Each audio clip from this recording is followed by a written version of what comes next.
उन्हाळ्याच्या सुट्टीमध्ये आपण शक्यतो फिरायला जातो की नाही? तुम्ही कुठे जाता रे? दुसऱ्या शहरात जाता तुम्ही. तू? मामाच्या गावाला. बसा खाली. मामाच्या गावाला जायला प्रत्येकाला आवडतं. त्याचं महत्वाचं कारण म्हणजे आपले लाड भरपूर होतात आणि हे लाड कौतुक पाहून आपल्याला आपल्या मनातील जिज्ञासा ज्या आहेत, जिज्ञासा म्हणजे काय? जाणून घेण्याची इच्छा.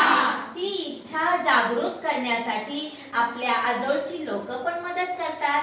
असंच एक भांड्यांची दुनिया आपल्याला पाहिजे आहे. जग पाहण्यात आपल्याला खूप आनंद मिळणार आहे. आपल्या ज्ञानाच्या कक्षा वृद्धिंगत होणार आहेत आणि म्हणून प्रत्येकानं सुट्टीत वेगवेगळ्या ठिकाणी भेटी देणं, मामाच्या गावाला तर नक्की गेलंच पाहिजे. अशाच एका आपण भांड्यांची सफर करणार आहोत. चला तर पाहूया भांड्यांच्या दुनियेत.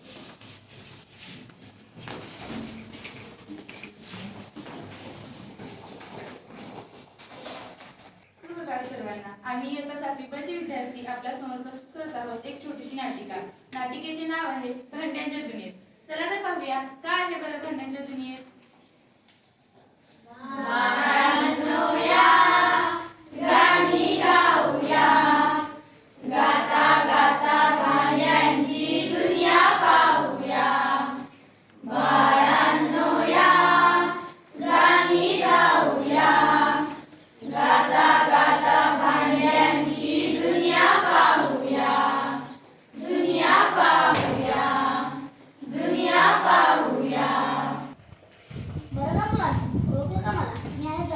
पूर्वीच्या काळी माझा उपयोग जळण जाण्यासाठी, पण आताच्या काळात फक्त लग्नाची हळद जळण्यासाठी केलं.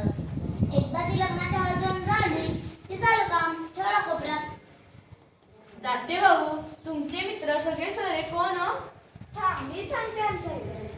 मानव जेव्हापासून स्थिर जीवन जगू लागला त्याला भांड्यांची गरज भासू लागली. त्याला अन्न खाण्यासाठी, अन्न शिजवण्यासाठी, अन्न साठवण्यासाठी भांड्यांची गरज भासू लागली. त्याने सर्वप्रथम उपयोग केला तो मातीच्या भांड्याचा. हे बघा मातीची भांडी.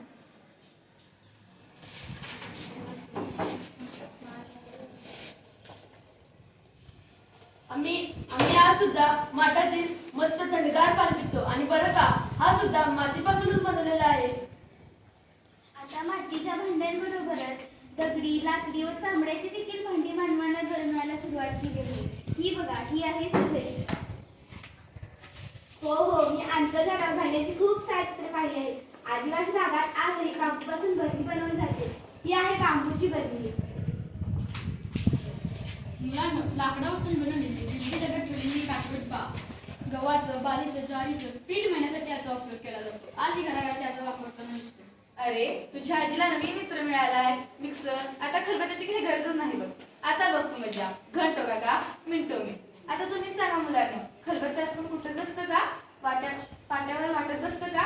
नाही ना. आता मिक्सर आलाय, लावला मिक्सर की झालं का? विज्ञानानं प्रगती केली आणि आपली भांडी संस्कृती अधिक विकसित होती.